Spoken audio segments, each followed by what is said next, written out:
Are we done with the cleanup on aisle 5? Okay. Morning. Morning. I'd like to call the meeting to order for the Board of County Commissioners regular meeting and Port Authority meeting for Tuesday, May 9th. We'd like to start by asking Reverend Steve Burkowski. I hope I didn't butcher your name, Reverend. Okay, and following him, the invocation, we'll ask Ms. Wilkinson to lead us in the Pledge of Allegiance. Everybody stand if you can. Let's pray. Father in heaven, we come before you today, and Lord, even though we are here to spend some time conducting business, Lord, it's business about our community, our county. Lord, we're always looking to you for your will to be done. And in that, we're believing for favor in all things. We ask for your blessing upon this time. Let celebration be celebration and business be business, but all for your glory. In Jesus' name, amen. Amen. Please join me in the pledge. I pledge allegiance to the flag of the United States of America and to the republic for which it stands, one nation under God, indivisible, with liberty and justice for all.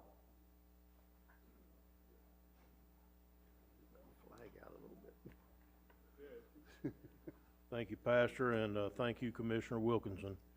Chair will entertain a motion for approval of minutes. Mr. Chairman, I move approval of the minutes stated in our packet.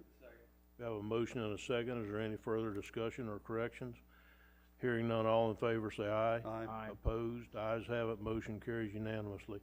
I'm going to convene the Port Authority meeting, recess the Board of County Commissioners meeting and convene the Port Authority meeting at this time, and the chair will entertain a motion for the minutes of the Port Authority. Mr. Chairman, I move approval of the Port Authority meeting regular minutes as stated in our agenda.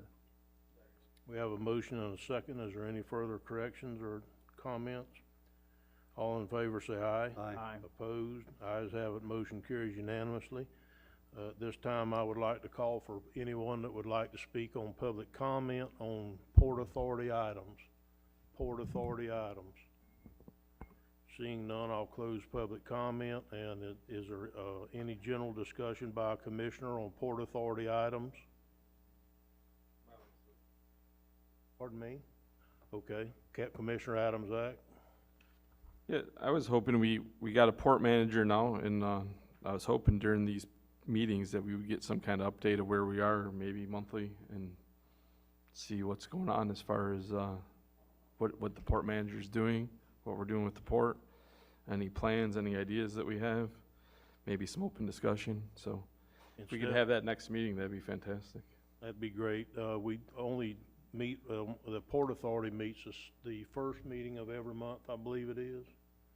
Could we do it the first meeting of the next month, or would you like a special presentation at the next meeting? No, just an update. I mean, we got a manager now. Let's see where we're at. Not a problem. So at the next Port Authority meeting, could we possibly have a presentation on where we are? Thank you. Is there any other business to come before the Port Authority this morning? Okay, then I'll adjourn the Port Authority meeting and reconvene the Putnam County Board of County Commissioners meeting, and we'll move into the public hearing on ordinance mending Putnam County Code Solid Waste Adjustment Committee. I basically requested this change in the ordinance, and the reason being is it only calls for 3 people to be on this committee. Sometimes that makes it very difficult, as one of the 3 people couldn't be here this time around, and it made it very cumbersome to get any business done, even though we had a quorum with 2. So I've asked that we change that to a 5-person committee with a quorum of 3. That way we could try to do business when you can't get those three individuals, two citizens and a commissioner. Commissioner Harvey. Thank you, Mr. Chairman. When will this ordinance take effect, and when's your next meeting on the solid waste? When will this take effect, Rich? Do you know? I'm sorry, I should ask that question ahead of time. Do you have a meeting coming up, though, that we are, no? I don't believe it's for the upcoming meeting. I think it's for after. July 1st is the effective date. Okay, all right. So, I'm good, thank you, Mr. Chairman. the Commissioner Adams Act. Yeah, I think this is a great idea. I've attended a couple of those meetings as a citizen and then one as a commissioner. Just a note that in the ordinance here, it says 4, not 5. But I think it should be 5. A commissioner and 4 citizens. Okay, I A gotcha. commissioner has to serve on it. Right now, for the last 5 years, I've served okay. on it. Perfect. Right now, it's commissioner and 2 citizens, and we want to change it to a commissioner and 4 citizens. Okay. So I need a motion to approve. Mr. Chairman, before we, Yes. how will the other 2 be selected? If it's in there, I didn't pick up on that. I agree with what your request is. I think that whoever's chairman of solid waste can just try to get 2 more people on there and appoint them. Okay. Like, that's what happens now. Okay. Okay, is there anybody in the audience who'd like to speak for or against this ordinance change? Seeing none, the chair will entertain a motion. Mr. Chairman, I move approval of ordinance number 23-003, an ordinance of the Board of County Commissioners of Putnam County, Florida, amending Chapter 34 of the Putnam County Code, increasing the number of citizens on the Solid Waste Adjustment Committee and providing for an effective date. Okay, we have a motion. Do we have a second? I'll second. Have a motion and multiple seconds. Is there any further discussion? Hearing none, all in favor say aye. Aye. Opposed? Ayes have it. Motion carries unanimously. Mr. Chair, He did public input. did we ask for public hearing on I the ordinance? did. Okay, I just want to make sure. Thank you. I need supervision.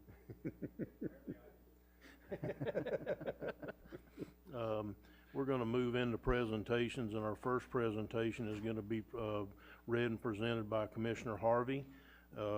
Would Tracy Masseth come forward, or whoever is here on that issue?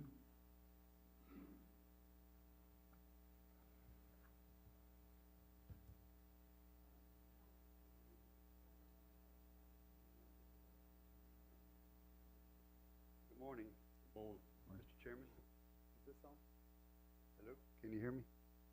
Our microphone doesn't seem to be on at Hello? the Hello? podium. There, I can you think hear it, me now? yeah, I think it's there now. Okay. Mr. Chairman and fellow commissioners, this is Putnam County Proclamation number 2023-049, Motorcycle Safety Awareness Month. Whereas motorcycle riding is a popular form of efficient transportation and recreation for more than 1 million people in Florida. Whereas it is important that drivers of all vehicles be aware of one another and learn to share the road and practice courtesy. And whereas motorcycles provide a means of transportation that uses fewer resources, cause less wear and tear on public roads, and increases available parking areas. And whereas it is especially important that the citizens of Florida be aware of motorcycles on the streets and highways and recognize the importance of motorcycle safety. And whereas the safety hazards created by automobile operators who have not been educated to watch for motorcycles on the streets and highways of Florida are a prime concern to motorcyclists, and whereas the American Bikers Aim Towards Education Debate of Florida Vintage Chapter representing Putnam County, the town of Beverly Beach, the town of Hastings, St. Augustine Beach, the city of St. Augustine, the city of Putnam Beach, the city of Bunnell, the city of Palm Coast, and St. Johns County is an organization that is actively promoting the safe operation, increased rider training, and increased motorist awareness of motorcycles. And whereas it is important to recognize the need for awareness on the part of all drivers, especially with regard to sharing the road with motorcycles, and to honor motorcyclists' many contributions to the communities in which they live and ride. Now therefore, be it proclaimed by the Putnam County Board of County Commissioners that hereby declare the month of May 2023 as Motorcycle Awareness Month and encourage all residents of Putnam County to be aware of motorcycles on our street. Done, ordered, and adopted this 9th day of May 2023. Mr. Chairman, I move this proclamation forward. We have a motion and a second. Is there any further discussion? Hearing none, all in favor say aye. Aye. Opposed? Ayes have it. Motion carries.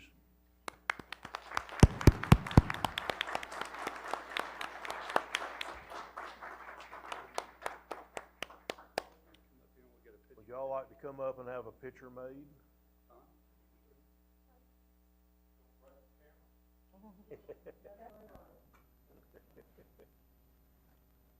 Stand right down there, you're all.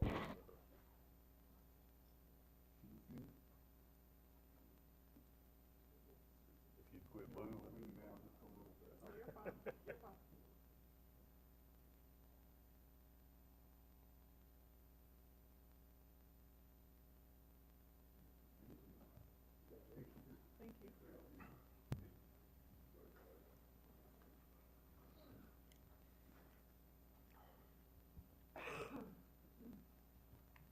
Thank you, Commissioner Harvey.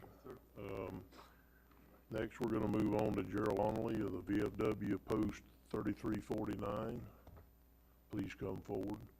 They're going to make some presentation for us this morning.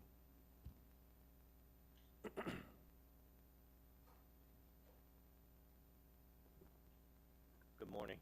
Morning. We're here today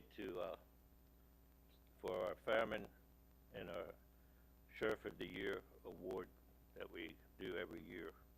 I'd like to thank all the volunteers and all the policemen and so forth that help our community to keep it safe. To do the presentation, my quartermaster and adjutant Gerald Scholler will do the presentation to our Fireman of the Year and the Sheriff of the Year. Again, I want to thank the commissioners for letting us do this, and we hope to continue this every year as we go forward. Jerry?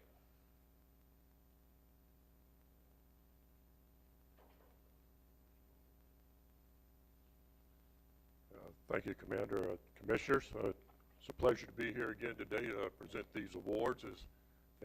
Every year, it's just something, it's just enjoyable to each and every one of us at the VFW.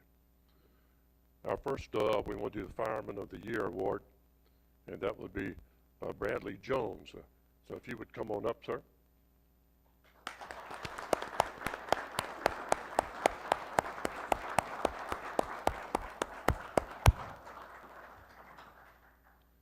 I'm going to read the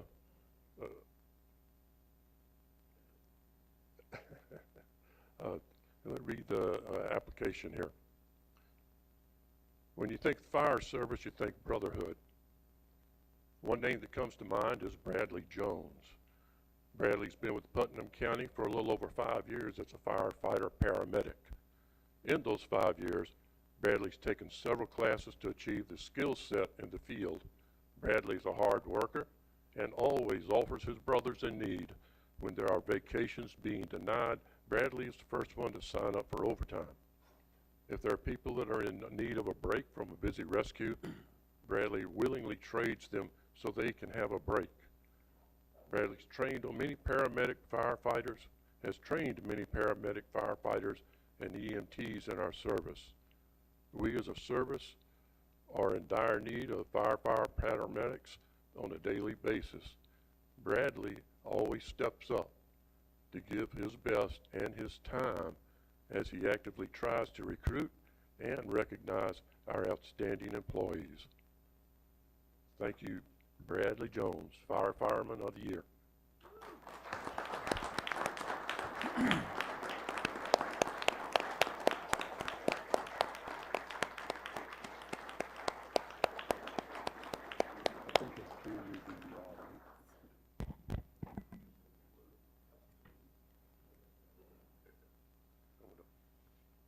Talk about being put on the spot. First off, thank you so much. It's an honor to receive such a prestigious award. It's very humbling to receive it from people I view, sacrifice more than anyone in the world, from veterans, and it means a lot. Those words. Sometimes it's hard to recognize what people go through in their lives and what sacrifices they make. And while it seems great and good and wonderful what they said on paper, it's nothing compared to what these gentlemen behind me have done, for our nation and for our service. So thank you so much for everything y'all have done for us, and by all means, thank you for their award. Our pleasure. So I think that's all I got. Thank you so much. Bradley, would you like to bring your guest and your family or anybody up with you, and we'll get a picture?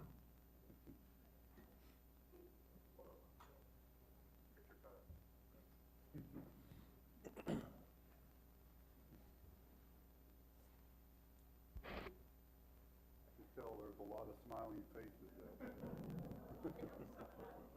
Bradley.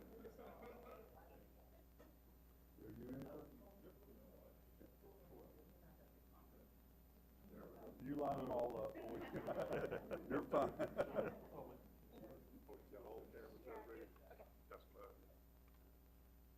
There ain't a whole lot of room, sir, to get back in.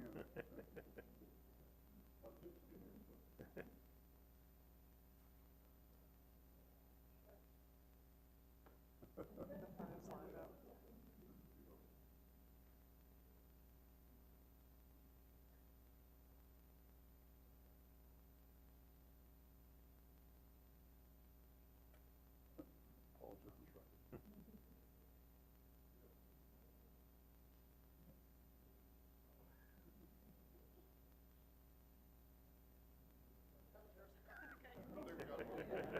Bradley, congratulations. Thank you. Congratulations. Congratulations. Bradley. Bradley. Putnam County Pen, yes, sir. Oh, I love it.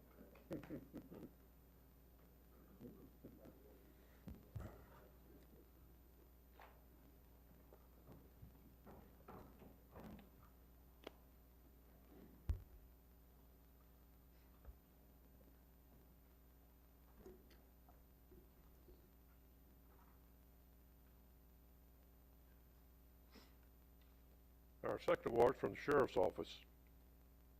So Deputy Stanton Brown, come up, please.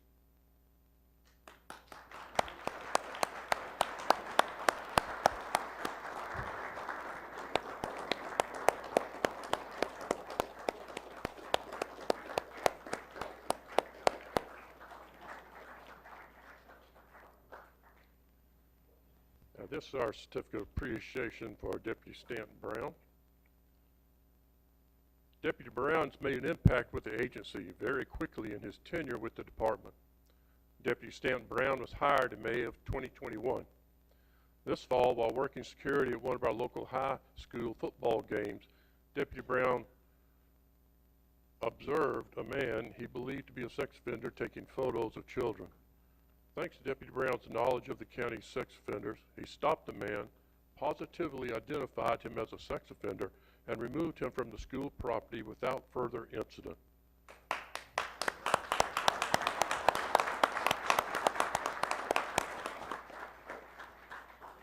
Deputy Brown has completed the agency's field training program and is currently assigned to Putnam County's East District, reporting to Sergeant Jesse Fussell.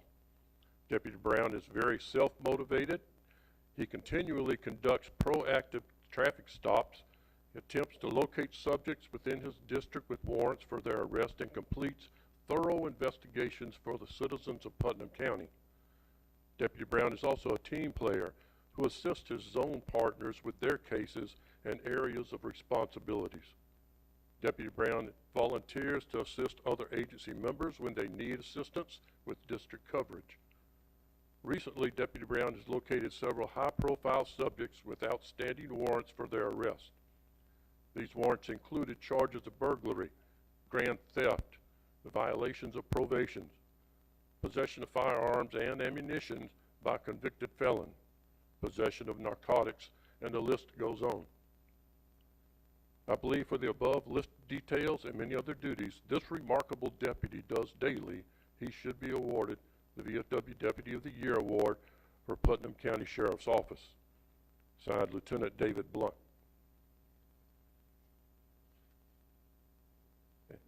And our award reads, in grateful recognition of unyielding adherence to the highest ideals of law enforcement in maintaining, preserving, and protecting the lawful rights of citizens, we're here to sign this certificate of appreciation, Commander Gerald Donnelly, VFW Palatka Post 3349, and myself, the Adjutant of Palatka Post 3349. Thank you so much, Deputy Stanton Brown.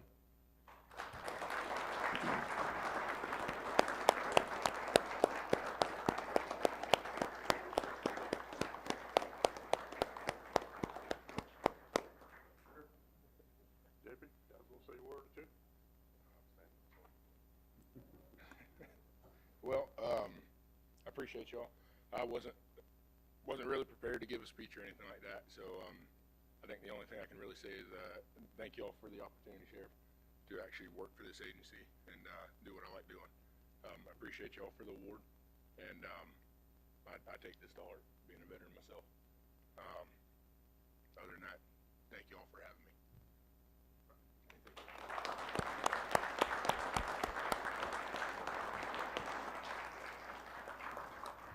Stanton, would you like to bring up your friends and family, if you have any with you today? I'm so excited. He is ready. Aw.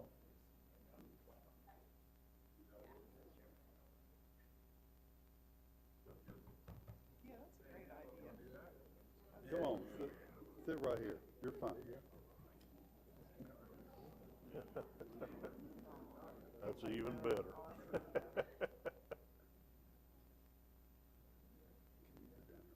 right, here, look at me first. 1, 2, 3.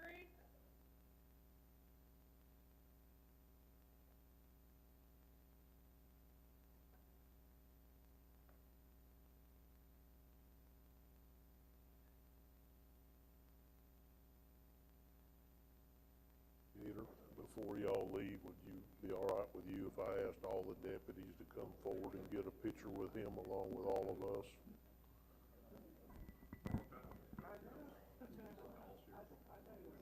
Would all sheriff's office members please come forward, please? I'd like a picture with all of y'all as well.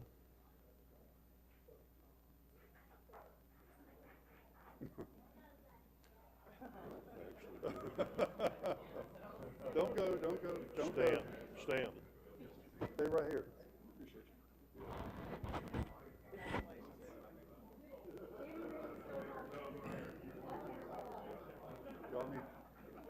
Y'all need to get a little closer.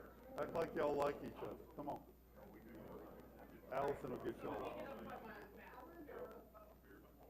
Allison will get you straight.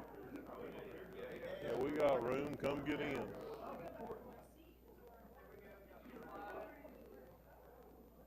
Jed, go up by Terry. Kagan slide. Don't block the lead. All right, everybody, so turn towards me.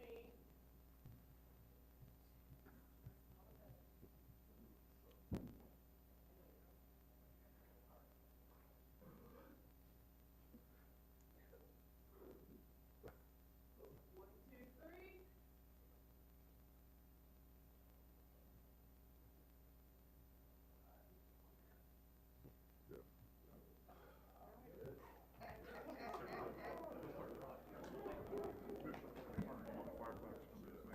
What is that? I do. All right, before we stop the picture session, would all the firefighters please come forward? I'd like to, also get a picture. But Bradley left.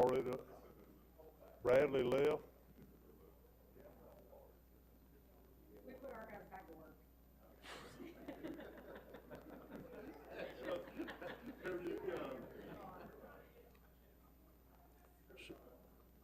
Has he already left, or is he still out in the lobby? Okay. Would you ask him to come back in? Did you ask him, Paul? This idea didn't come to me till after we were done, so.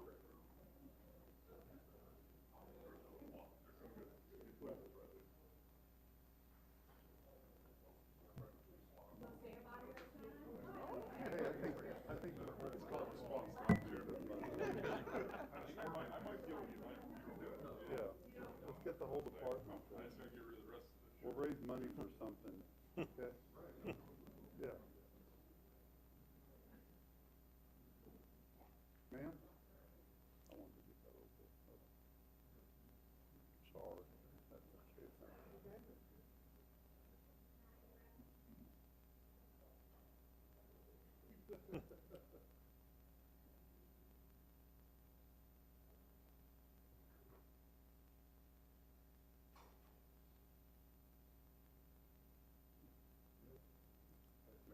Thank you, gentlemen and ladies.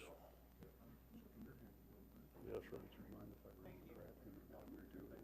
What's that? That was board put. Yeah, it was a good idea.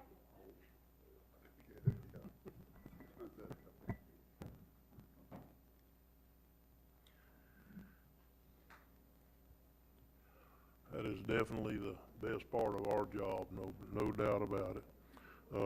Thank you, Mr. Donnelly, for doing that this morning, and we'd like to move on to item C on presentations, and ask Mr. Hartsfield with the Patriot Guard to come forward.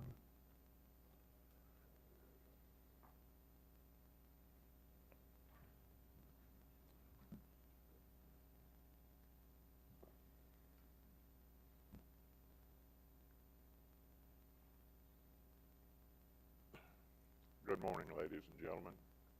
Good morning. First of all, I'd like to thank you for the opportunity to stand in front of this body and let you know about what the Patriot Guard is, why we do what we do, and who we are. It's kind of, well, advantageous that this month was Motorcycle Safety Month, because that's what we do. The Patriot Guard, in 2004, a soldier was deployed to the Middle East to fight on the global terrorism. During his deployment, he sent a letter back to his family and told his wife that if he'd get back home, take his son to Disneyland. Well, he made it back home under a flag. Wanting to honor her husband's last wishes, she scraped and got everything together and took her son to Disney World. And as things transpired, this snowballed into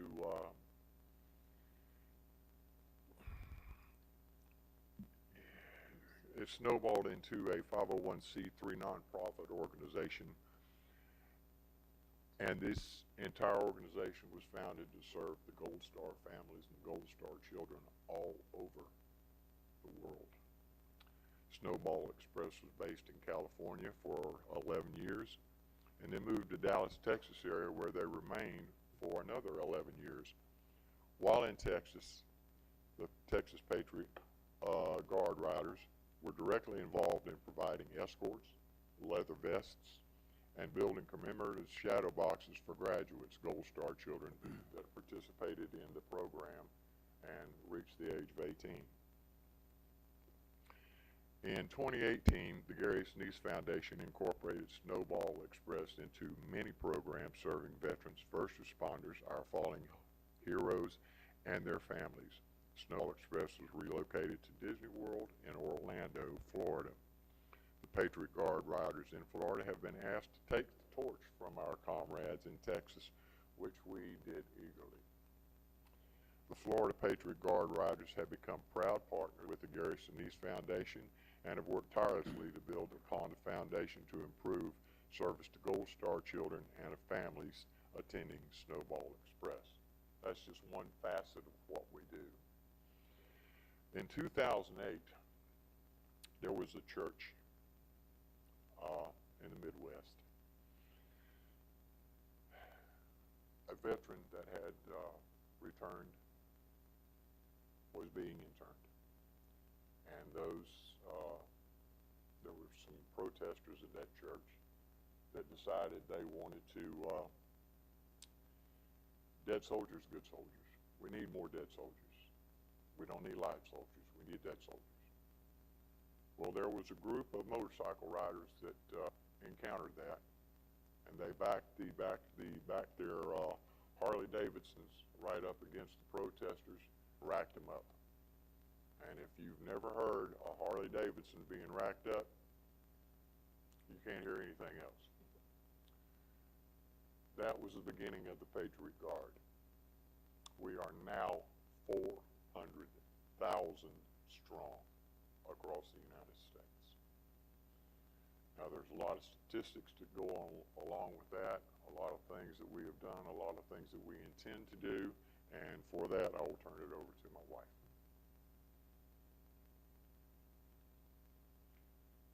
Good morning. Morning. I'd like to tell you a little bit about why we're here today. But first, I want to ask you 3 questions. Where were you? What were you doing? And how did you feel? We all remember 9/11, where we were, what we were doing, and the emotions we all felt when we heard the news of the Twin Towers, the Pentagon, and Flight 93. This day was our modern-day Pearl Harbor. The day when America was once again provoked into war, where nearly 3,000 innocent Americans were murdered on our own soil. Regular citizens just like you and I, going about their day, making a living and taking care of their families. That day struck the beginning of the global war on terrorism, and this war continues today. More than 20 years later, this war, as in other wars, brings casualties on the battlefield, as well as unspoken ones here at home. The Gold Star families, the Gold Star children, and those left behind by our fallen heroes. We must never forget. We turn on the news and hear about another soldier, sailor, airman, or Marine killed in this war, but we do not hear about the families they leave behind. The surviving mothers, fathers, and especially the young children who do not understand why mama or daddy is not coming home. These Gold Star children have lost one, or in some cases both, parents due to the global war on terror, making the ultimate sacrifice for our freedom to assemble here today. The Patriot Guard Riders have proudly partnered with the Gary Sneeze Foundation and Snowball Express and American Airlines to show these amazing Gold Star children and families that their enormous sacrifice and the sacrifice of their fallen parent will never be forgotten by sponsoring an all-inclusive 5-day stay at Disney World in Orlando. This experience will certainly provide a fun-filled vacation, but more importantly, it will create an environment of healing along with a lifelong network and support system for these very special children. The Patriot Guard Riders in Florida have been honored to be a part of this. That being said, I'm going to give you just a few statistics of what we accomplish in the month of December at Disney World for Gold Star families. This year, in 2021, in December of 2021, the Patriot Guard Riders provided leather vests and custom patches for each child with sewing provided on site. We have 24 sewing machines going non-stop the entire time we're there. 921 vests issued and patched, and estimated our sewing team sewed approximately 4,500 patches on vests. We made dog tags for each child with their name on one side and the name of their fallen hero on the other. 800 plus pre-made dog tags issued. The children can also order custom dog tags made on site. 253 custom dog tags made. Photos on real motorcycles with the background of their choice. 641 photos were processed. Comfort bears with custom made vests. 652 comfort bears, teddy bears picked up. Thousands of military-related items such as cups, mugs, pens, pencils, lanyards, decals, stress balls, etc. We served 1,422 visitors in the Patriot Guard room in the Coronado Resort at Disneyland. That being said, it comes down to we are the fundraising coordinators for this district, for the state of Florida. It comes down to money. We need help. We need donations. We need community support, and that's why we're here today. We got together, my husband and I, and produced a fundraising motorcycle ride on March 4th, 2022, and we had unwavering support from this community. We would like to recognize some of those people that gave the support that they did.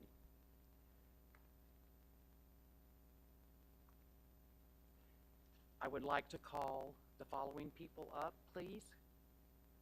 Captain Randy Hayes. He's not here, is he?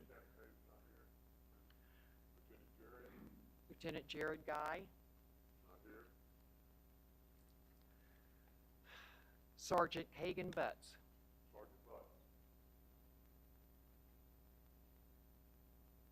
Deputy Matt Westbury. Deputy Kirsten Ferguson.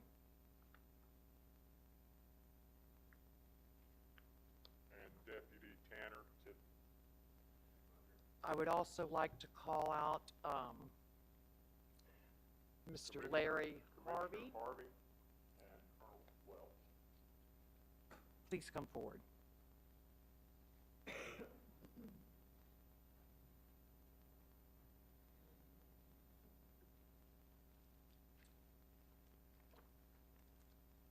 This plaque is for the Putnam County Sheriff's Office. BGR Snowball Express support. Colonel Wells was pivotal in making this event happen. We thank you for your unwavering support of the Patriot Guard Riders and Snowball Express organization as we serve Gold Star families who have lost their hero in defense of our country. Your support of Gold Star families is appreciated and beyond measure and heartfelt by all who serve. We are indebted to you for your support, Patriot Guard Riders.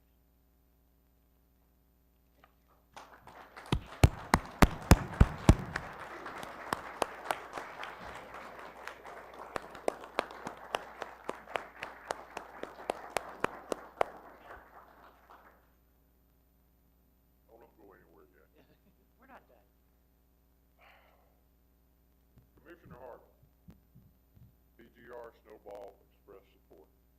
We thank you for your unwavering support of Patriot Guard Riders and Snowball Express organization as we serve Gold Star families who have lost their hero.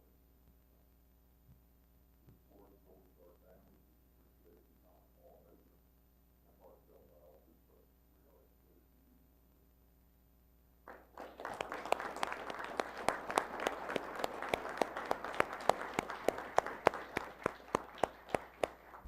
Okay, Colonel Wells, would you accept this for Captain Hayes? Okay, Captain Hayes, Putnam County Sheriff's Office, Commander, Special Operations Bureau. On behalf of the Patriot Guard Riders in Florida, I would like to seize this opportunity to formally express our thanks and gratitude for your assistance with our fundraising event that took place on the 4th of March, 2023. Your intervention with traffic control and organization of your officers, as well as cross-agency communication, was pivotal in the success of our event and provided a seamless transition. Without the assistance of you and your officers, the outcome could have been decidedly different as you provided the atmosphere where safety was the number one concern for the riders as well as the general public using the roads that day. Additionally, the efforts of you and your officers helped us in adding over $2,000 towards assisting Gold Star children. The professionalism and unselfishness displayed to this cause by you is worthy of emulation by your superiors, peers, subordinates alike, and brings great credit to you and your organization. Once again, thank you for a mission completed with skill and expertise. It is my desire that the copy of this correspondence become a part of your permanent personnel file, and we wish you continued success with any and all endeavors that you seek. Signed, Don and Gina Hartsfield, District 4, Fundraising Coordinators.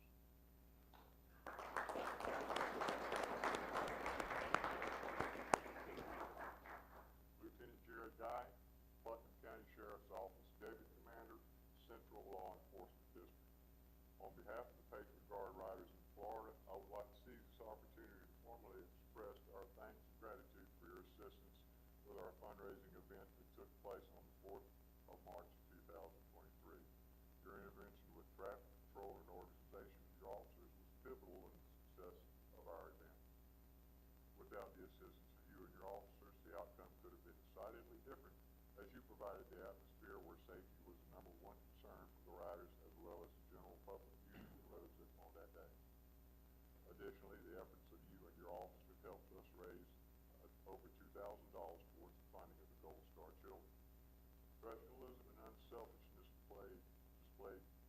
caused by you is worthy of emulation by your peers and subordinates alike, and brings great credit to you and your organization. Once again, thank you for a mission completed with skill and expertise. It is my desire that a copy of this correspondence become a permanent part of your personnel file, and we wish you continued success with any and all endeavors that you see.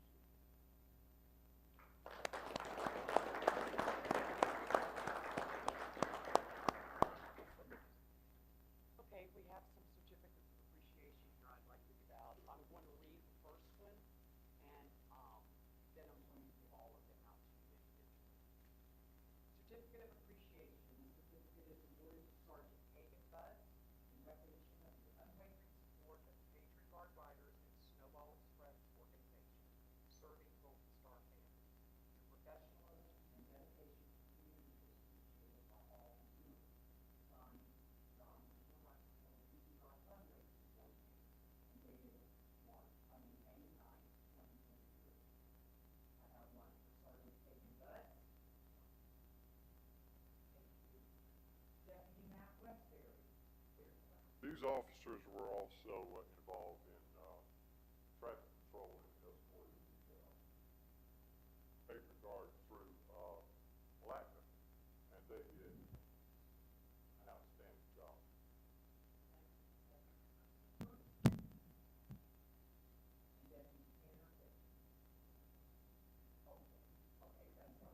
There were a total of 17 riders that took place in this event, and this was the first one. There will be more. And we, thank you, thank you, thank you.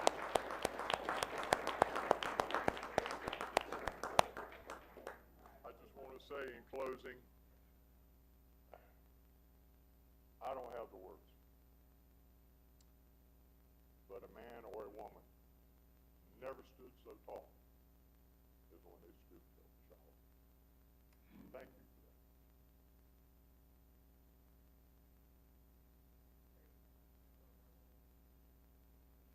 As well.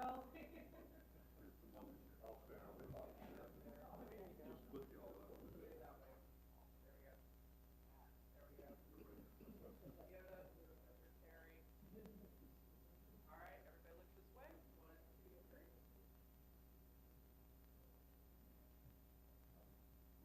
One more, one more.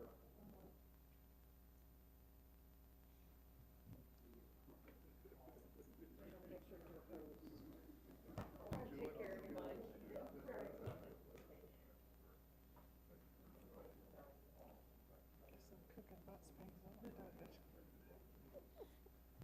Yep.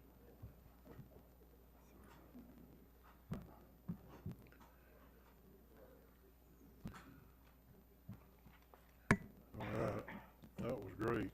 Okay, next we're going to move on to public comment on agenda items. This portion of the agenda is designed to allow citizens the opportunity to bring matters to the attention of the board. It is not reasonable to expect that the board will engage in debate or deliberation about matters on which the board has received no prior information as part of the agenda. Please limit to 3 minutes. Public comment cards are conveniently placed at the meeting room entrance and should be submitted prior to the meeting if possible to the deputy clerk who sits to your right here at the podium. Do you have any cards this morning? Okay, we don't have any cards. Would anybody like to speak on agenda items? Seeing none, we'll move into the consent agenda. Is there anyone that would like to remove anything from the consent agenda? Commissioner Adams Act. Item E. E.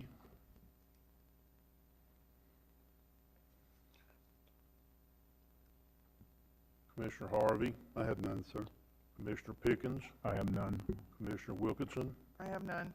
And I have none. Mr. Chairman, I move approval of the consent agenda items A, B, C, D. We have a motion. Do we have a second? Have a motion and a second. Is there any further discussion? Hearing none, all in favor say aye. Aye. Opposed, ayes have it. Motion carried unanimously. Item E, Commissioner Adams Act. Yep. I continue to get calls about work that's been done by this particular, I guess, guess, contractor.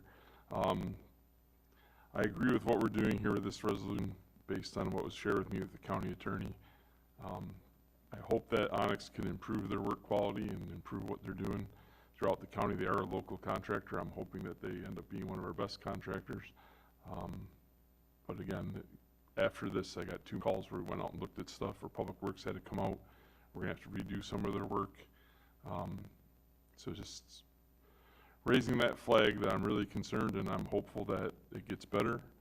And, you know, it's the third, several things have come up about it. You know, some of the roads, Hunter Road was one of them. There's some culverts that they did. They're just, and that's just in District 5. I'm not sure what's happening in y'all's districts, but it seems like every time we get a call for something that's majorly not done correctly, it is this contractor. And that's all I wanted to say. Mr. Chairman, I move item E be approved. Have a motion, do we have a second? Second. Have a motion and a second, is there any further discussion? Hearing none, all in favor say aye. Aye. Opposed? Motion carries unanimously. We're gonna move on to, new business, and, I'm gonna start this one off. But I'm gonna need some help from JR, and he's prepared for this morning. Basically what's happened here is that, if the commissioners will remember, we had an issue with the water system out at Buena Vista. And, the county took the initiative to, go out and fix the tannins in the water and make the water presentable again, and I think all the neighbors are happy. But what we didn't do at the time was ask for permission from DEP. And it's nobody's fault. If you wanna blame anybody, blame me, 'cause I was pushing, 'cause I wanted it fixed. And so DEP has come back basically and said that we've done everything except for remove the DBPs, Disinfectionary byproducts. And in order to remove the DBPs, they're not gonna let us treat it with some peroxide like they have in other locations. They're basically wanting us to rebuild the whole plant at a cost of between $400,000 and $500,000. I'm very upset about this, but we don't seem to be able to have any issues or anything we can do about it except to accelerate the project to run water from the East Palaca Fire Station out to Buena Vista and just discontinue that water plant altogether. So there's $685,000 left in ARPA. I think that'll just about do it. So what the request is before us this morning, or definitely for discussion, is do we want to spend between $400,000 and $500,000 to put a temporary water plant in to make DEP happy until such time as we use the money, the grants that we've received from the Corps of Engineers to run water in that area?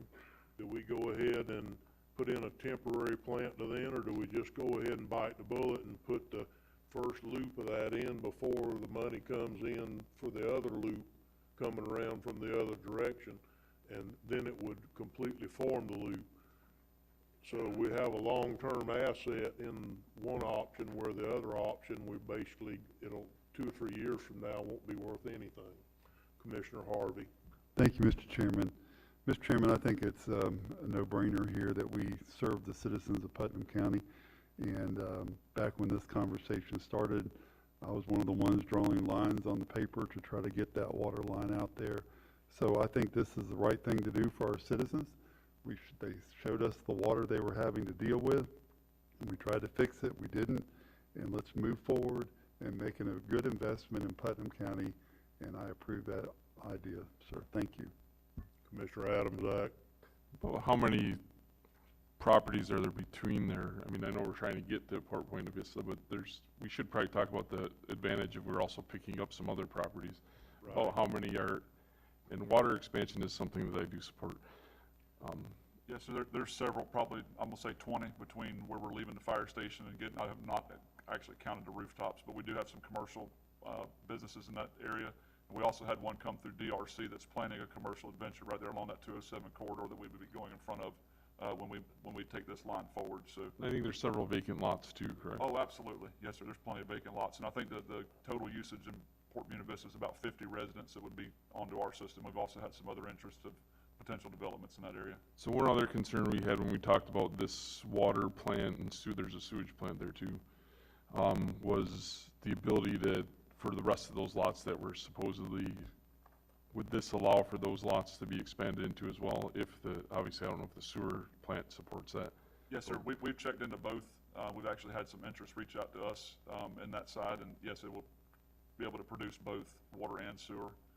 There's a 11-acre parcel there at the corner that was part of the original development of Port Buena Vista that has not been developed yet, but it has gotten some interest from a developer. And then my last question is, maybe I'm losing sight of it. Does anyone else have something? Because I had something else in my head and I lost it. So Bill, if you want to go, I'll go again. Commissioner Pickens, did you have anything? Yeah, Mr. Chairman, with this, I think it's the right thing to do, but also we won't have maintenance on that plan anymore, and we would continue to have the maintenance. And talking to Deputy Administrator Grimes, that we have to send somebody out there every single day, 7 days a week, 365 days a year. That won't happen anymore. Just that cost is $30-something thousand a year. So I think to get this thing offline and get that water out there is definitely the right thing to do. The chair will entertain a Mr. motion. Chairman, I move that we approve this resolution to the tune of $685,131 to make the great investment in Putnam County that we need to do. Thank you, sir. We have a motion and a second under discussion. Commissioner Adams, Act. My only question, the other one I had, was utilizing ARPA funds. I think we said is where we're going to come from. Do we feel the project can be completed in the time allotted by ARPA? Because doesn't that have a... That was my understanding. They felt like it Yes, sir. could be done I think we in have till, time. I think it's 2026 to complete these. I mean, this is a pretty straightforward project that we can get designed, I think, in the next 3 to 4 months. I mean, we're waiting. I mean, that's where we get in line with an engineer or consulting firm to give us that. About the time we get a FDOT permit to run the water line down 207, all that stuff would take place. I would assume we could get this done in less than a year. Perfect. And the reason I ask these questions is because sometimes it's in our interest as commissioners and in the county's interest for us to point out where a project is beneficial and why it is. And so I'm not asking, sometimes I get blamed for asking questions to try to point things out, but we also need to identify when things are a good idea and why it's a good idea, and that's why I ask these specific questions. Thank you. Thank you, Commissioner. I just want to bring one thing up that I think that needs to be said in this conversation. I do not believe that the money left in ARPA, which is $685,131, is going to complete this project. I think it's going to be the lion's share of it, but until we get it bid out, we don't know how much it's going to take. And so I don't think that's going to do it. I just think it's going to be most of it, but I just don't think of a better way to spend that remaining ARPA funds other than for this project. It'll keep us out of difficulties on multiple fronts. And with that, I'm going to call for a vote. All in favor say aye. Aye. Opposed, ayes have it. Motion carries unanimously. Thomas here today. Is he going to do code enforcement or? All right, it's your turn. Come forward. We're going to move into the code enforcement cases.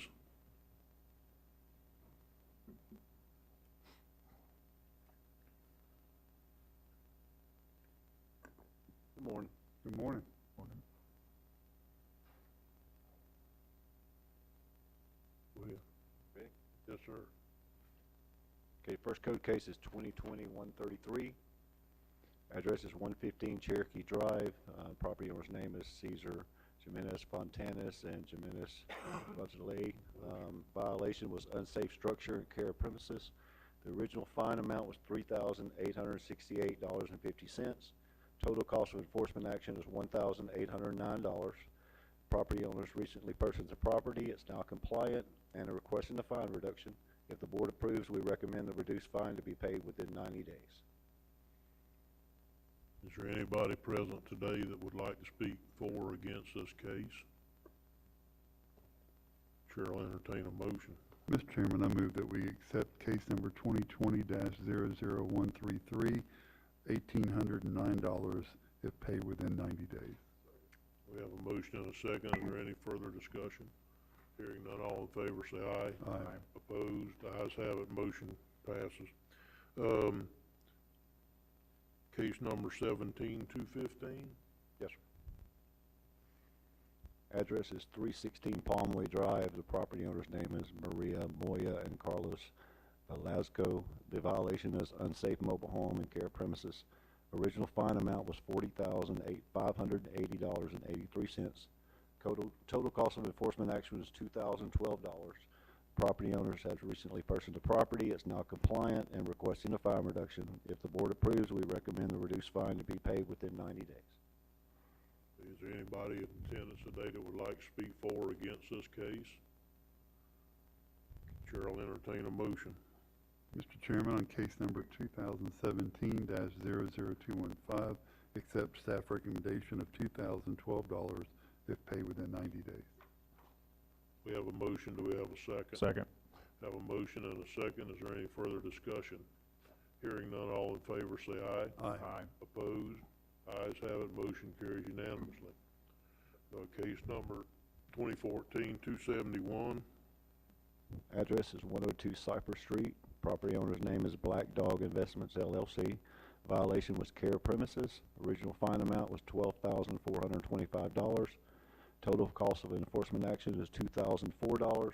Property owners recently purchased the property and is now compliant and requesting a fine reduction. If the board approves, we recommend the reduced fine to be paid within 90 days. Thank you. Is there anyone in attendance today that would like to speak for or against this case? Seeing none, Chair will entertain a motion.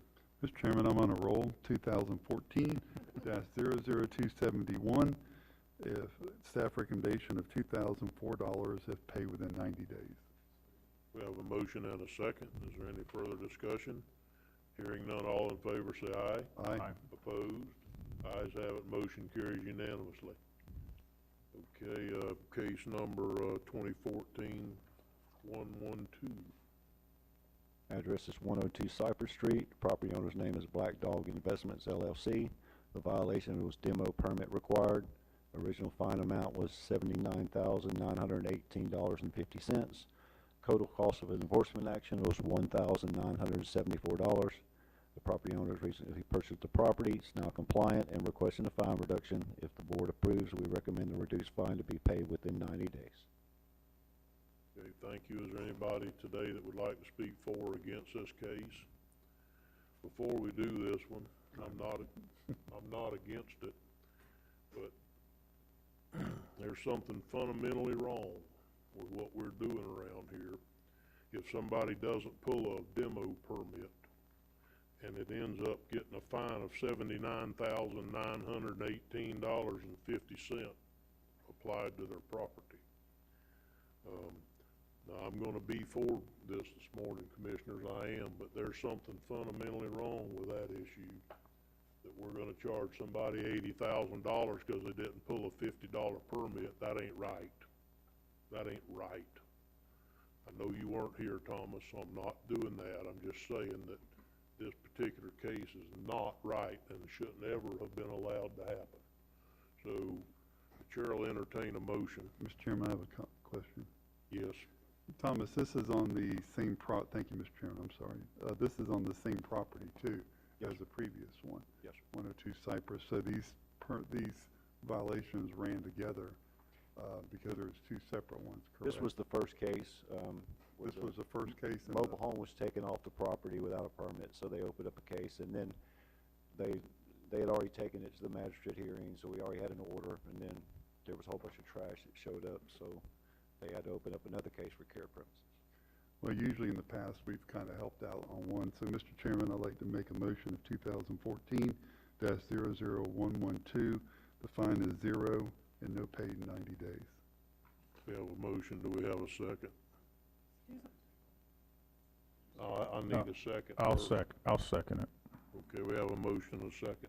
Commissioner Adams, act. I'm all in favor of this. I would like the motion changed a little bit just to say in lieu of the prior Okay. case number, if that's possible. Mr. Chairman, I'll amend my motion to say in lieu of the prior case, this case, in case number 2014-0071 and case number 2014-00112 are on the same property. Case number 2014-00112 being a zero fine and no payment time is required. Okay, we have an amended motion. Is the second? I'll amend the second. Okay, and with that being under discussion, I'd just like to say this is not new precedence. We've done this multiple times in the past where they had two fines on the same property. We charged them a fine on the first one and then eliminated the fine on the second one. So this is not a new precedence. Commissioner Wilkinson. I'm having a little difficulty with the recommendation of 0. I mean, I understand that you said that we've done this in the past, but this is an investment group that came in and bought this property with the assistance of a realtor, and they should have done some due diligence. And so I don't think adding $1,900 is unreasonable when you're reducing a fine from $79,000. So if I'm missing something here, I mean, we have to treat to some degree the permitting like a business, and I don't like the idea that we're going to lose money. I don't like the idea that we're going to put this burden of $1,900 on the rest of the citizens in this county. So if I'm missing something because I'm the newest county commissioner here, please help me. I don't know that you're missing anything, Commissioner. I believe that the difference in this commissioner's book is that we've done this multiple times in the past, and this has never been to make money. It's been to get the place cleaned up.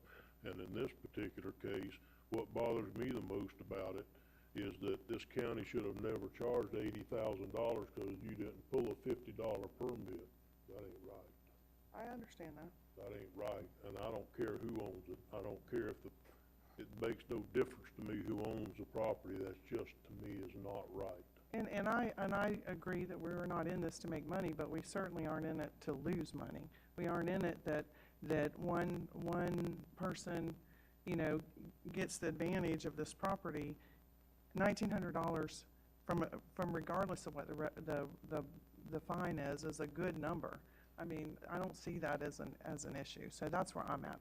I understand, and at one point, we actually didn't even charge administrative monthly fees, and we decided to start charging that because there is some validity to that fee, and so we went back to not reducing but the $1,110 of this is basically a $10 fee that is assessed every month, whether somebody looks at it or not. So it was a little bit arbitrary, we felt like, but then there is some level of staff involvement every month just keeping track of these, and so that's why the $10 started getting put back on there. So I truly believe in holding people accountable. I really, truly believe in that. What I don't believe in is weaponizing the government against somebody. I really don't believe in that. And I think that's what may have happened here. When a fine of $80,000 has been able to accrue on a $50 permit, something is wrong. Something is wrong. So I don't really care if we do this one for free. Chairman, I have a comment for you. Okay, I really don't care if we do this one for free or not. I don't. But I don't think we should charge that kind of money, and I don't think this county should ever allow it to get to that point again in the future on anything that's ever done around here. That not pulling a $50 permit would get you a $80,000 fine on your property. That's just not right. Commissioner Adams-Act. To me, the reason why I support this really has nothing to do with the money or any of that part of the conversation. It's the value of removing blight and removing these type of structures as well as litter on a property is worth well more than $1,900 to the surrounding neighborhood, the citizens, and to this county.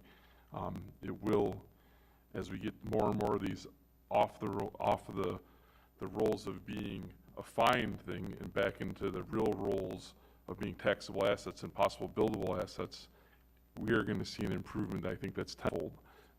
So the $1,900 has very little relevance to me. In this particular instance, and in many of them, there's many of them where we do a fine where I feel like it's an overstep even what we do. That's me personally. When these people go out of their way to improve something, it doesn't just improve it for their little piece of property, it improves it for everyone in the neighborhood. It improves the sight of the neighborhood, it improves the people's feelings when they drive by it. There's just a lot more that goes with it.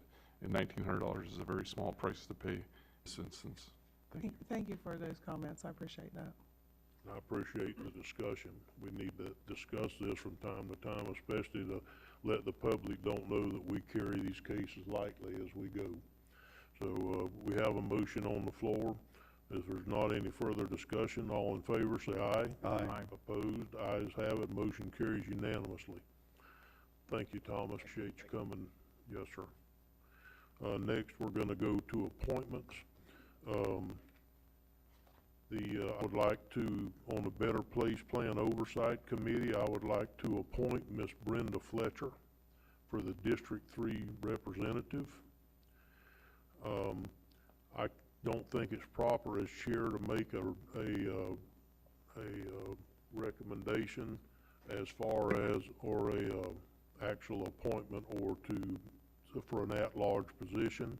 So I would like to recommend that if somebody would consider Yvette Jones as an at-large position on the Affordable Housing Advisory Committee. That's been vacant for quite some time, and she has reached out to the commission and said she would be willing to do that. Mr. Chairman, I'd like to move that we get Yvette Jones on the Affordable Housing Advisory Committee. I second that. Okay, thank you for the second, but on this, we didn't need a second, but thank you very much for that. All in favor say aye. Aye. Opposed, ayes have it, motion carries unanimously. And that's all I have today. Commissioner Adams Act.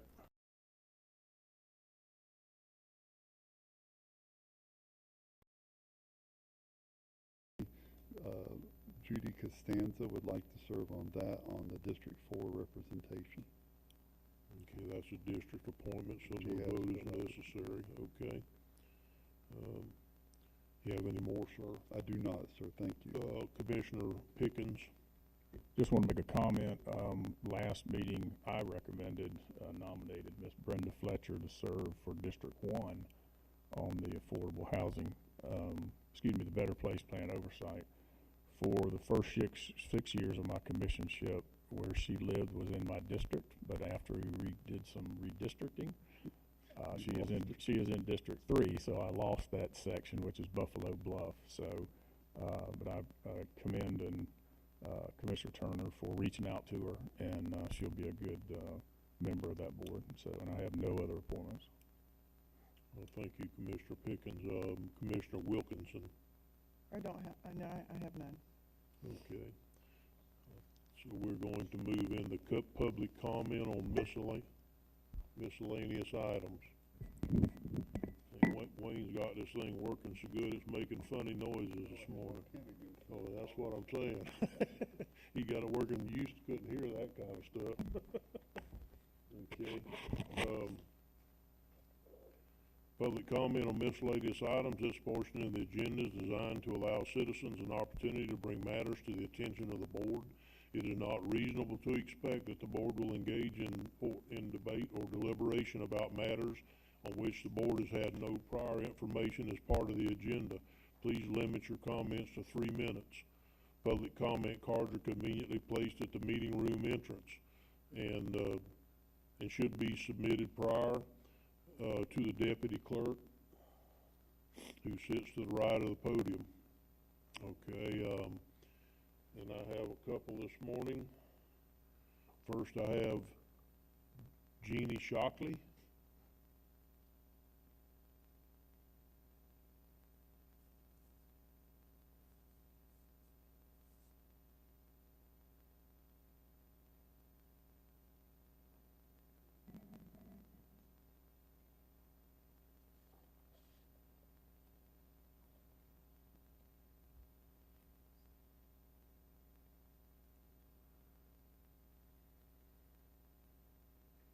If you would give us your name and address for the record, please. Good morning. Good morning. My name is Jeannie Shockley. And in the wintertime, I have the pleasure of living down here at 124 Clark Lane, Pomona Park, that's on the west side of Lake Como. In the summertime, as a snowbird, I live in Kokomo, Indiana, which is just north of Indianapolis. And I apologize, or my husband sends these apologies that he's not here to be with me, but he just had heart surgery last week, so bear with me, please.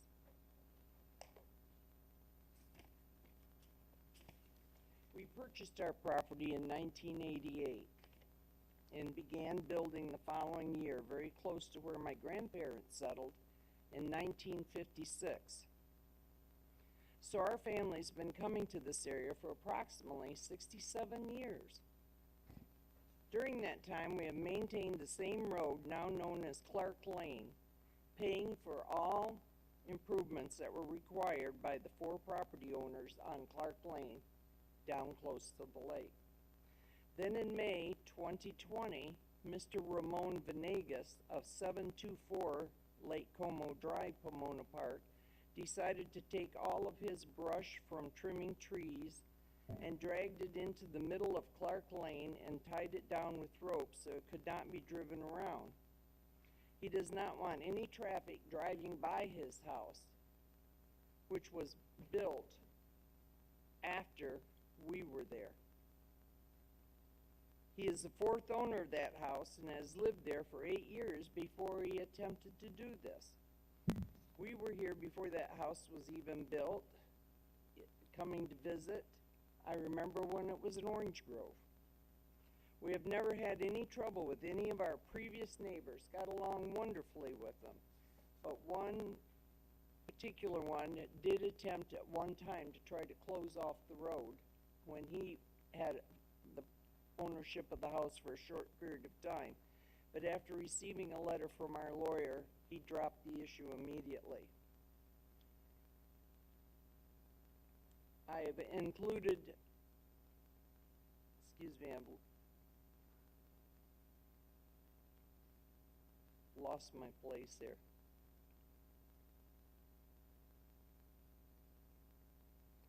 I've included for all of you to read a copy of the deed that was written in 1954 that issued that road to the Putnam County trustees. So it has been determined after a 3-year legal battle now that yes, the county of Putnam does own that road and that it should be available for all people to use. However, we still do not have use of that road. We were issued a permit in April of 1922 to do improvements to get it back into shape again, and I've not been able to use it. It has ran out. We've been issued a new one for extension of 6 months. However, I'm going to be going home. I'm not going to be able to do anything in the 6 months. So when we try to access Lake Como Drive from this track, we've been forced to use a track of 10 feet wide. And when we use that, there's been no less than 11 times that I or my husband or some of our neighbors have almost been hit coming out of that sandy track because of the angle that we have to come out because we're at the bottom of a curve. So I've included a picture of the drawing showing that curve on Lake Como Drive, and you will see the straightaway where we are coming out and at an angle, and we are at a blind spot, and people come flying around that curve. It's very dangerous. It has taken an extremely long time for officials to realize that Clark Lane is actually a county road for all of us to use and cannot be closed off. In April of 22, I finally received that permit, as I previously mentioned. We even had that area resurveyed at our own personal expense in preparation for a company to come and do the work, and our stakes were immediately removed within hours and thrown in the trees and the bushes. Ms. Shockley, are you about to wind it up? Yes. When we returned, Mr. Venegas still had his vehicles in the road and even convinced the county in the past somehow to move our Clark Lane sign from its appropriate location. We have tried on several occasions to speak with him personally with no success, and with legal correspondence, no success. But if we even tried to trim the weeds or when we burned the brush pile to avoid snakes to collect, all Mr. Venegas did was call the police, and I recognized several of the deputies' faces today that was in here that's had to come out at different times over this situation. And it's not fair. They shouldn't be having to come out for a simple reason, the dispute between neighbors. As I finished in January 2023, we were ready to do the road repair again, and it still was not ready. Our neighbors are willing to take over the supervision of the road repair, even though it is issued in my name. However, we understand Colonel Wells, who I recognize, and came out in January and spoke with me at length, that nothing has been accomplished. We feel the situation's gone on far too long, even with the consideration of some staff changes in the county and during COVID. What we do not understand is why after 2 visits from the Sheriff's Department cannot just put stickers on their vehicles and give them a warning like abandoned vehicles along the road, and then after a certain amount of time they have got to move them. And I've included, I'm sure you would just be as frustrated as I am if this was your neighbor or your property that was doing this to you. And so I have included 9 photos. I'm going to mention them very quickly. The first one is the brush pile that I mentioned. Ms. Shockley, you're running way over on I time. apologize. I appreciate you coming to us today. Could I ask a couple of questions first? Yes, sir, please. Have you approached the county or anybody other than the Sheriff's Department about this issue to date? In other words, has anybody determined is it private ground? Does the county own it at all? Because we can't do anything on private ground. We can't do anything. The county doesn't fight over your property lines. Correct. If you decide where a line is, or if you think you should own a road and there might be an easement or not or whatever, the county doesn't fight over that I'm aware of. And so that, I don't know what you're asking us to do, I guess, is what, have you approached anybody at the county? Yes, I've had an attorney contact the county attorney, who's made a determination that it is a county road, and he has spoke with the county administrator, who had said that it needed to be taken care of, Mr. Suggs, and Mr. Grimes, who is newer in the office, came in the middle of this, and he has been brought up to speed and talked to our attorney, and they're all nodding. They recognize the problem, and all I'm asking is, can we please settle this? Well, I'm easy to get along with, but You've got me at a loss, Ms. Shockley, because I haven't heard about this before, and so as my comments that I made before public comment were, the commission is not going to debate or move this issue forward today until we know a little more about it. Whose district are you in? Mr. Pickens. Ms. Shockley, she contacted me 3 years ago, and after the research, from what I remember, I told you that was not a county road, and I suggested that you seek legal counsel, which she did, and that legal counsel has been speaking to the county back as far as Mike Troxel, I believe, and from what I understand, they have it worked out. JR, is that correct? That it is a dedicated to the county. The county does not maintain this road. County does own a portion of that land. Right. The people on that road do have legal access, deeded access to their property. The county has said that we have no need to build a road in front of these people's home. They have legal deeded access. We run into this quite frequently all over the county. I've worked with their legal counsel. I believe the Shockleys have agreed to build a road. We've reached out to the sheriff's office and asked them if we could potentially get some assistance moving the vehicles off of the county right-of-way. And that's truly what it is. It's county right-of-way. There's not a road established there today. they're gonna have to build a road. The Shockleys have agreed that they'll build a road according to their legal counsel. Colonel Wells has made a couple attempts to go in there and speak with the homeowners I spoke to him this morning with no success of speaking to the people. Our job as Public Works to ensure that people have legal deeded access to the road and to their residence, and at this point they do. So I left it with their legal counsel for them to decide how they want to proceed forward. I believe they still want to build a road in front of these people's home, and then we're going to have to have some more discussion on how we want to move forward as a county on whether we want to put a road right in front of this gentleman's home within feet of his front door. It's not a road at the current time. No, sir, it is not. Okay. So why would the county be involved in trying to build this road if it's not a road at the current time and it's not a maintained road, and it's a right-of-way that sometime in the past was dedicated to the county, but the county may or may not have accepted the right-of-way, which doesn't make it any different than 1,000 other ones that actually somebody gave to the county. The county never accepted them, and we've deemed them at least 20 times in the last few years I know of, we've deemed them to not be county right-of-way or county roads. It might be county land, but not necessarily a county road. That's correct. So, May I make a comment? It's my understanding that we were given access to use that road by the county as long as we kept up the maintenance on the road, which we did. And I have 30 years of receipts at my home showing where we have kept up maintenance on that road, and one of the photos will show where it was in better condition in the beginning, where the brush pile's sitting on it. And the last picture, unfortunately, two of you are short the very last picture where it's gone to waste, and we aren't even allowed to get up there and keep it trimmed and taken care of at this point.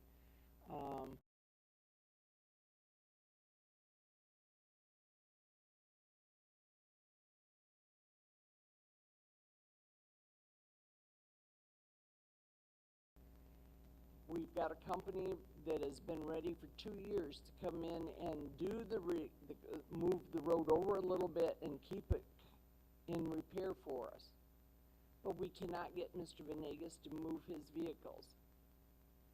That's all we're asking, is that he move the vehicles that are sitting in the way so that we can make it accessible for us to come in and be able to come in and out to our homes at a safer point in and off of Lake Como Drive than what we're using now. The road we're using now, if I would have had to call an ambulance for my husband, I don't know if the ambulance could have got in there on a 10-foot right of way in that sugar sand. I understand, Ms. Shockley, but with me not having the particulars about this situation, I can't intelligently speak to you about it, because Correct. I don't even know at this point if we even own the property or don't own the property or whatever. I have one lawyer saying may, and the other one saying, well, could be. I've got to have some, what I will do is I will ask. Well, Mr. Commission, just so you know, I mean, I understand the representation that was just made, but, I mean, the county was advised at one point that there was a clearing of 12 feet onto Mr. Venegas' property, and it wasn't within what the county owned, and that was a lot of the problem as well. And I think the property owners were told that this was a civil matter that they had to work out amongst themselves. Okay, we'd research that a little bit and get back to Mr. Suggs. And Mr. Suggs, would you talk to Ms. Shockley? Because if that's the way it is, you're asking us to do something we can't do. We can't work on private property, and we're not gonna go fight over your disputed property lines on one side or the other. We just don't do that. The county doesn't. I understand that, and I appreciate that very much, and I've waited 3 years before I even came and approached all of you. It's just that I keep getting he said, she said, they said, and I'm not getting clear answers. And we need to settle this so we can all get along. Your attorney doesn't have clear answers for you? He keeps trying to get clear answers. In fact, Mr. Pickens III is my attorney, and he has been in communication with Mr. Suggs and Mr. Grimes and with Mr. Comato, and he thought everything was settled. He was surprised when I came down in January and found out that we didn't have the road back. So, Well, could you, I'm just bringing it to everyone's attention to see if someone can have an understanding here and try to help me get this settled somehow in the right direction. only if it's something that the county has the ability to do. We're not gonna get involved in your property dispute. We're Correct. No, I'm not asking you to be judge and jury. I would never ask that. not. Okay. Rich, would you look into it a little more, and would you, Terry, would you, find out what his opinion is on it or what have you? And at that point, is Mr. Pickens III still your attorney? Yes, sir. Would you reach out to Mr. Pickens III and ask and explain to him what y'all's, what you think is our part of this? Absolutely will, and just for the record, I've had a conversation with Mr. Pickens III as recent as a week ago, so we are aware of this, and we are going through the process, and we'll certainly continue to communicate. Well, that's fine. If, like I said, if Rich could look into it and you could get back with, Mr. Pickens III, where I'm saying the third because I don't want anybody to think it's not the junior. So, anyhow, okay, is that Yes, I okay with believe the other that commissioners?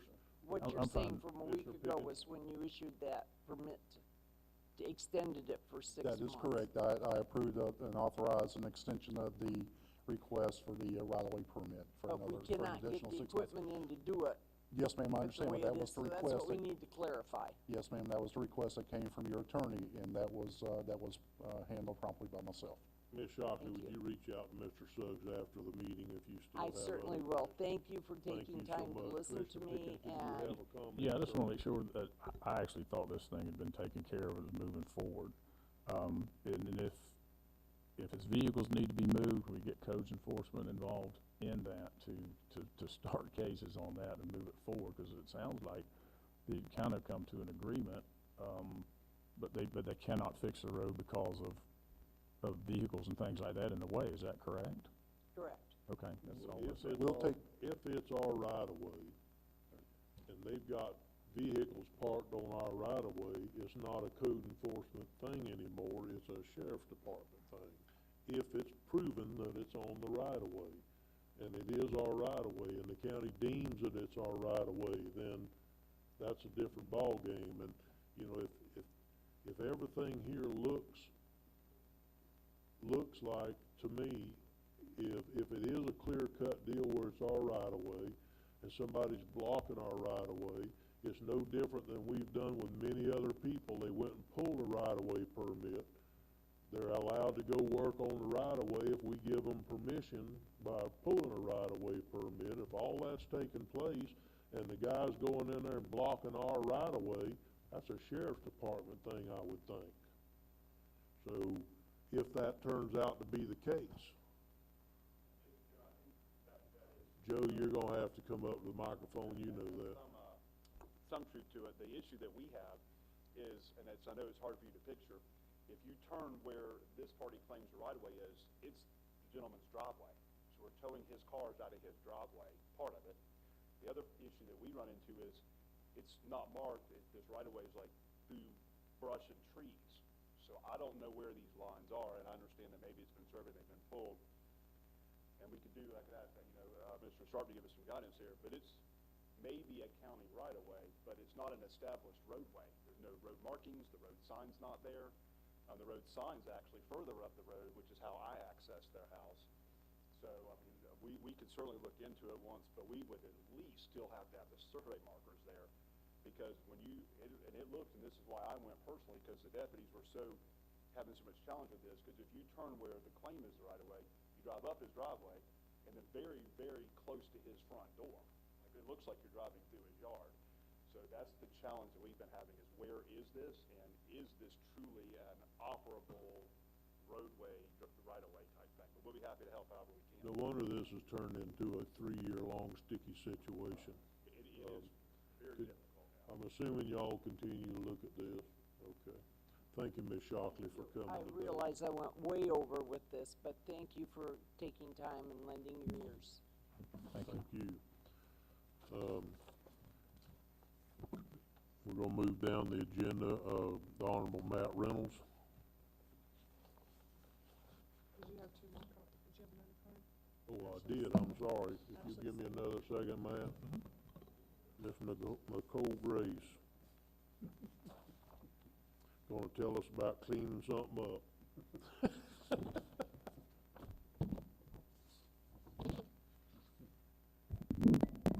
I do appreciate moving it along. My stomach's starting to growl, but sorry, Matt. My name is Nicole Grace. I'm Executive Director of Keep Putnam Beautiful at 205 North 2nd Street, Palatka, Florida 32177. I wanted to give a couple of thank yous to our Putnam Republican Club. They had not just one cleanup, but 3 cleanups throughout our county this past weekend, and it was out on the river from Crystal Cove. That's not okay. Thank you. Operator error on our end. Also Interlochen and Crescent City behind the junior senior high school, which they annually do, and just added Interlochen and Crystal Cove, sorry, so we could be on the St. Johns River. And I actually got to see the mug race, which was pretty awesome, from the cleanup in the morning before I headed out to see Interlochen.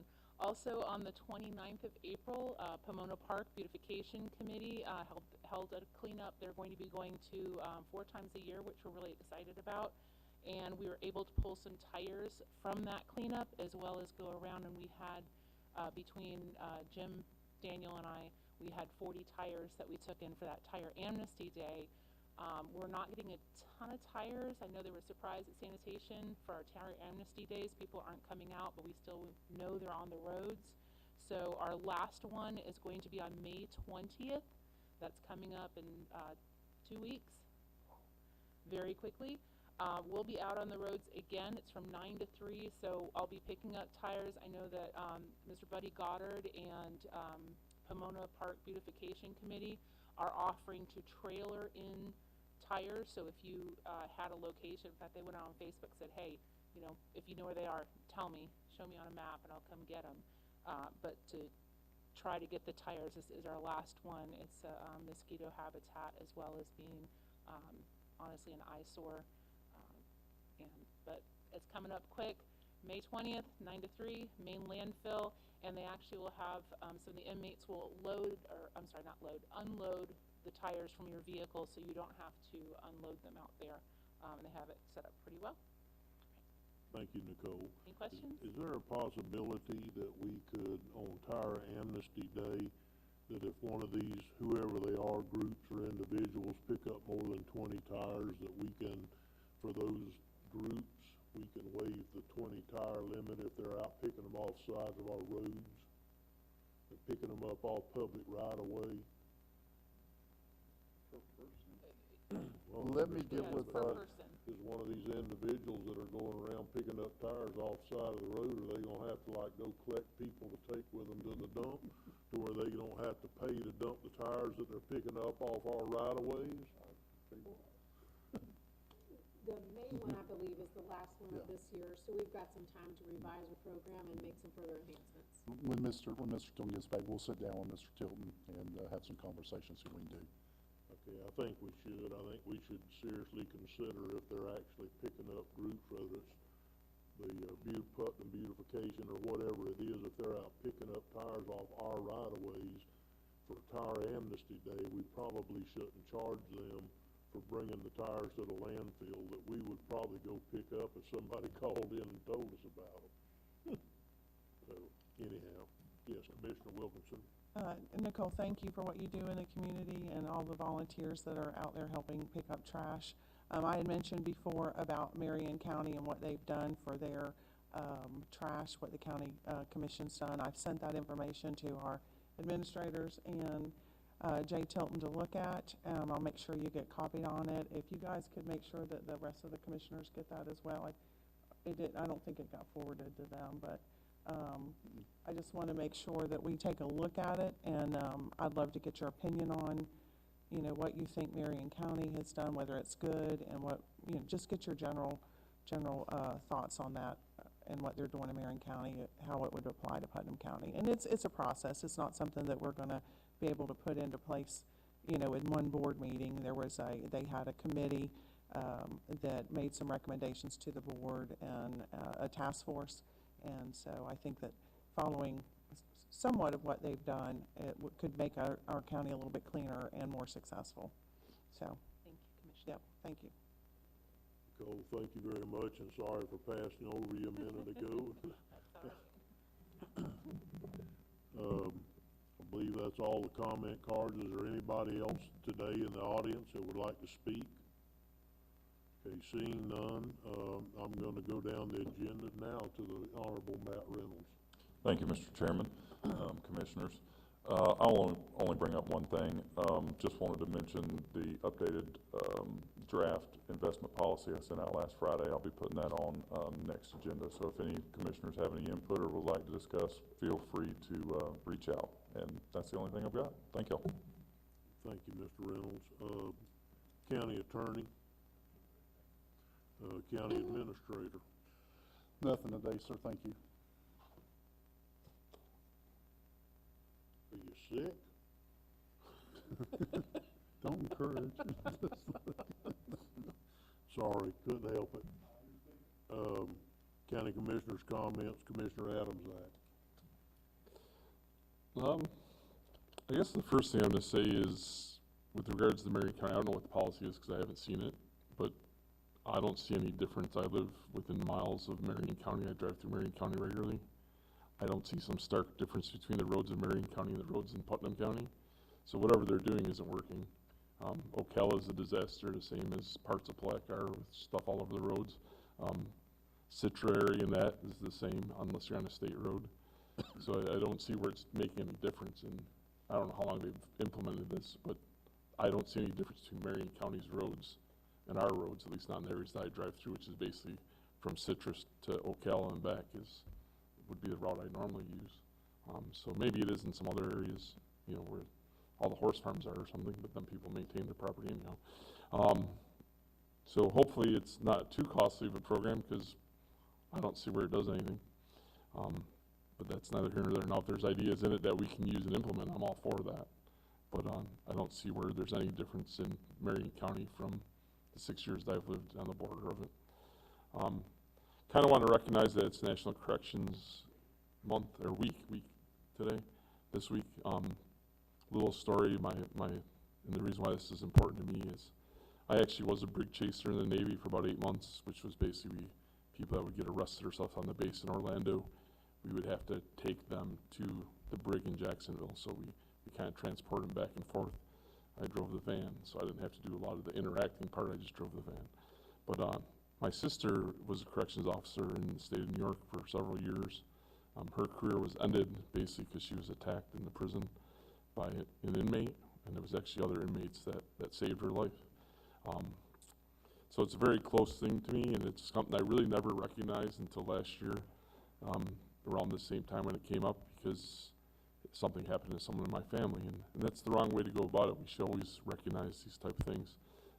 It's been said that, you know, recently that, you know, our corrections staff are just as important as our sheriffs on the roads, and I believe that, because you have to keep the people that are the worst of the worst are the people who usually stay in prisons or in jails for the most part. Obviously, there's some people in the jail that are temporarily housed, but I just want to make sure we recognize that.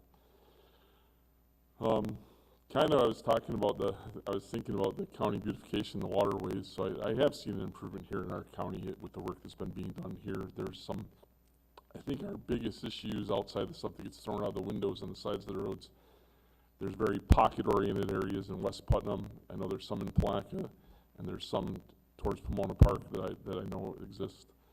Obviously, there's some littering all over the county. I think part of what we're doing with these code abatement cases is taking care of some of this stuff where a particular property is an issue, and then it has overflow in the neighboring properties. And there's instances where people are filling their property with garbage, and it's ending up in their neighbor's property, not even contained in their fences.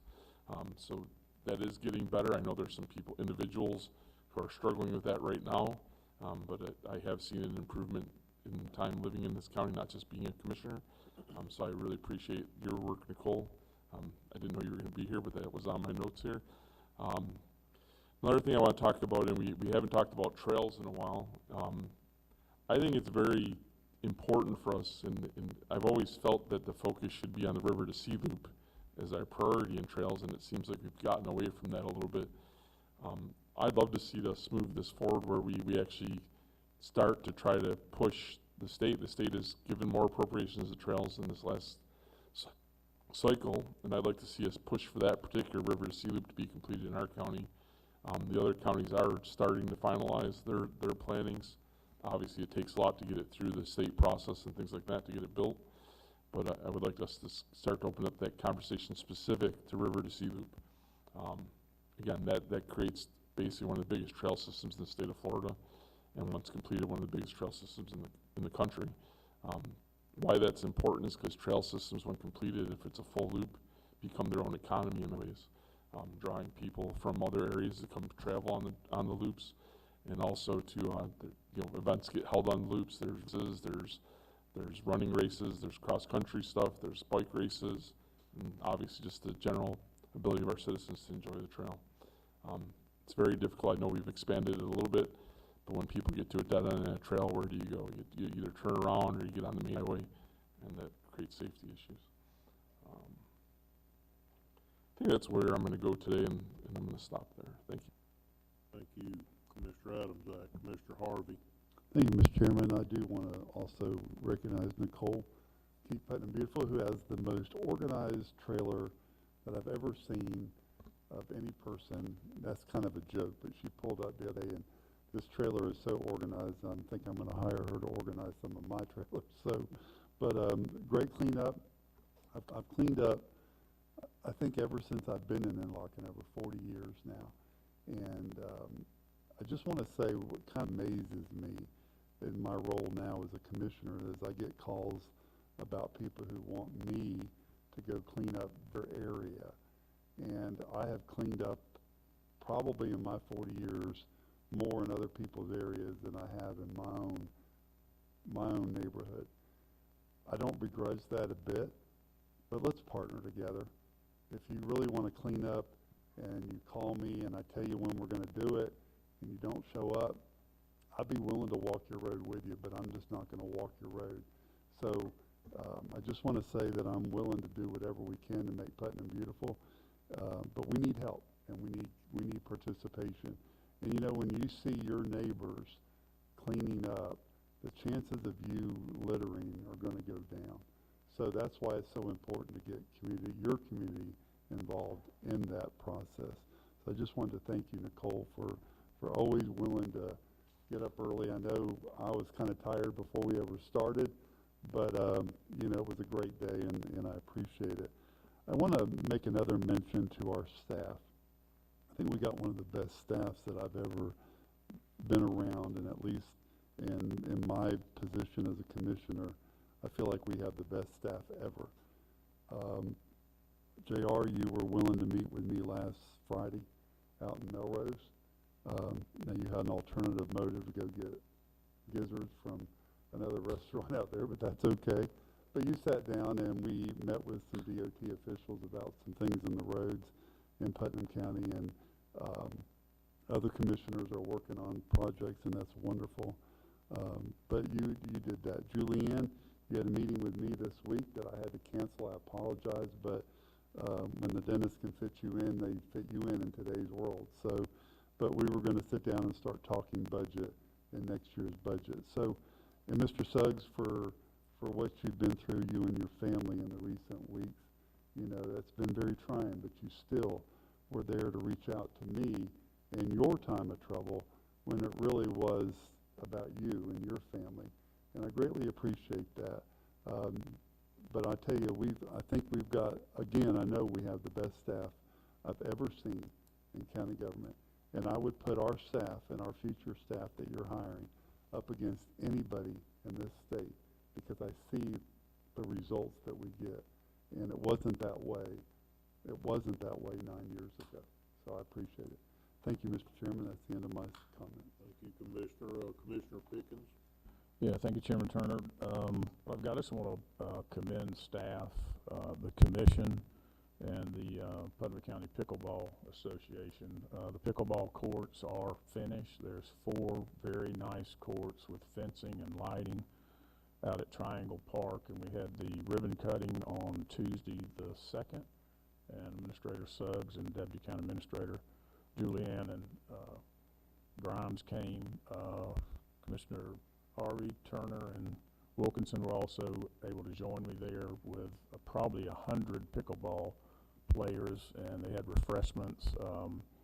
We made some recognitions. Ms. Jimmy Simons represents the Pickleball Association, and she gave out some awards to their major sponsors that helped with this project. The county kicked in $100,000, and the rest of the money, $130,000, I think, is what we kicked in. But there was other monies donated. But it's a very nice facility, and it's getting well used. So I just want to commend staff, the commissioners for supporting that, Kevin Stevens and his staff for all their efforts, because it was a long project to get completed, but it's done, and it's going to be a nice amenity out there. That's all I have. Thank you, Commissioner Pickens. Commissioner Wilkinson. Thank you. I'd like to recognize Mr. White from St. Johns River Water Management for being here today. Thank you for attending and seeing what we're doing here in Putnam County. That's exciting. Secondly, I want to recognize two things that are on the consent agenda that I'm quite proud of, which is receiving the HOPE grant. You know, that's going to bring some unique transportation solutions to our county, and I am so appreciative that we are looking for all kind of grant opportunities. Also, the Firehouse Subs donating a $20,000 grant for you know, for equipment that we need in this county. And so I just want to recognize the hard work that our staff's putting in to try to get grants and bring in additional funds to our county. And then let's see, that's all I have. Thank you, Commissioner. I'd like to talk just a minute about the Georgetown boat ramp. Have we made any progress on that at all, or are we still, we've been working on this for 5 years. I want to know we either can or we can't do it. Or is, I mean, after 5 years, we ought to at least have the answer that we, yes, we can, or I can't ask Commissioner Pickens this question unless we're on TV. So we discussed the boat ramp. We had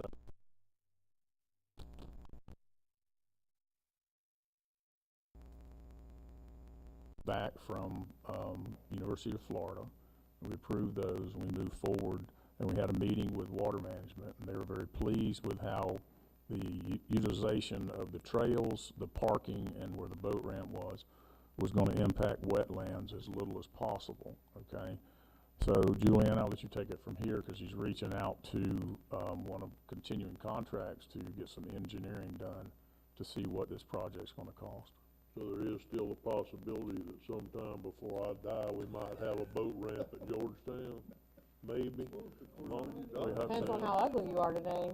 Yeah, depends on when you die and when they get the engineering done. So, but Julianne, you want to update, because I know there was an email that I was copied on from one of the engineers. Yes, sir. The board just recently approved staff to move forward with professional design proposals. We did reach out to one and did not reach a mutually beneficial contract, so we moved to a second who is proposed or agreed that he should have something by the end of the next 10 days, give or take a week. So we're hopeful when that comes in, we'll bring it back to the board and ask you guys to allow us to move forward with those designs.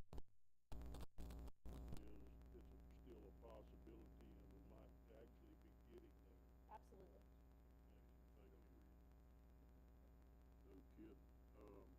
So the next one I'm going to ask about, and I can't ask about this one either really, is Dunn Creek property from DOT. Okay. So we had a good meeting last week, and we're waiting on an appraisal. FDOT has gotten an appraisal done. It's coming in at any point, and once that's completed, then we will have a couple options as the county. And that's where they're at, but it's definitely moving forward, and they have some good information for us. Well, good. I'm hoping that we can work out a lease deal or something with them is what I'm hoping, where we can lease the property or whatever. But that's good. Thank you for talking to DOT. And like I said, I can't call and ask you about that unless we're in a meeting. It would definitely be a violation of the Sunshine Law. I know that we approved money for the East Plaquemine Community Park. Do we have a time frame on when we're gonna make those provisions that we approved money for in the Beaton Ball Park? We are waiting on, let me get an ETA from the contractor. We already have everything in line. I just don't know when installation Sometime is in scheduled. not too lengthy future, we think we're gonna be started on that one. Yes, sir. Okay, that's good enough answer. Yes, Thank sir. you, ma'am. And then, I understand that, that the park in San Mateo got discussed yesterday, and by the way, I do wanna give kudos to Kevin and his crew. Kevin's not here this morning, but I wanna give kudos to Kevin and his crew for going out there and doing the work that was done on San Mateo. They made some repairs and changes to where at least it's not a dangerous place at the moment. He sent me an email this morning, giving me an update on that the swings have been fixed and that the fencing around the tennis courts have been repaired and a couple of picnic tables have been removed and the concrete pads cleaned up and they have a PO with a vendor to do something with the restrooms, either remove them or replace them or do something. I'm not sure at this point, but if they were gonna remove some restrooms, I'd like to have a ballpark idea on what it'd cost to replace them with some decent restrooms and let the commission see if they can find the money to put in a set of restrooms for that park and not just rely on a possible future FERDAP grant that we may or may not ever get. So I'd like to see that take place, and I'd like to bring it for the commission and see if we could come up with the money to have a decent park in District 3. And that's all I have today. Is there anything else to come before the board at this time? If not, this meeting is adjourned.